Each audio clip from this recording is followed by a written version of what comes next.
Ticket ചോദിച്ചതിന്റെ വൈരാഗ്യത്തിൽ ട്രെയിനിൽ നിന്ന് T വിനോദിനെ തള്ളിയിട്ട് കൊലപ്പെടുത്തിയപ്പോൾ പൊലിഞ്ഞത് കുടുംബത്തിന്റെ പ്രതീക്ഷകൾ. അച്ഛന്റെ മരണത്തെ തുടർന്നാണ് വിനോദിന് റെയിൽവേയിൽ ജോലി ലഭിച്ചത്.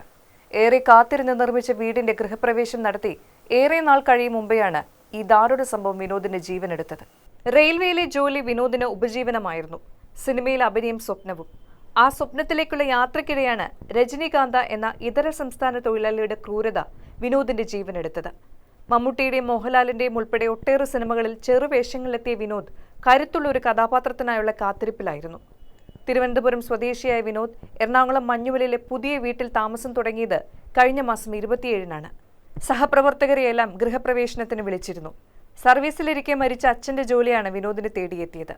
മെക്കാനിക്കൽ വിഭാഗത്തിൽ ജോലി ചെയ്തിരുന്ന വിനോദ് ശാരീരിക അസ്വസ്ഥതകൾ തുടർന്നാണ് ടിക്കറ്റ് ചെക്കിംഗ് വിഭാഗത്തിലേക്ക് മാറിയത്. ഇന്നലെ രാത്രി 7:30-യോടെയാണ് എറണാകുളം പട്ന എക്സ്പ്രസിൽ ടിക്കറ്റില്ലാതെ യാത്ര ചെയ്ത പ്രതി ടി വിനോദിനെ ട്രെയിനിൽ നിന്ന് തള്ളി താഴെയിട്ടത്. പാളത്തിൽ വീണ വിനോദിന്റെ ശരീരത്തിലൂടെ എതിർ ദിശയിൽ വന്ന ട്രെയിൻ കയറുകയായിരുന്നു.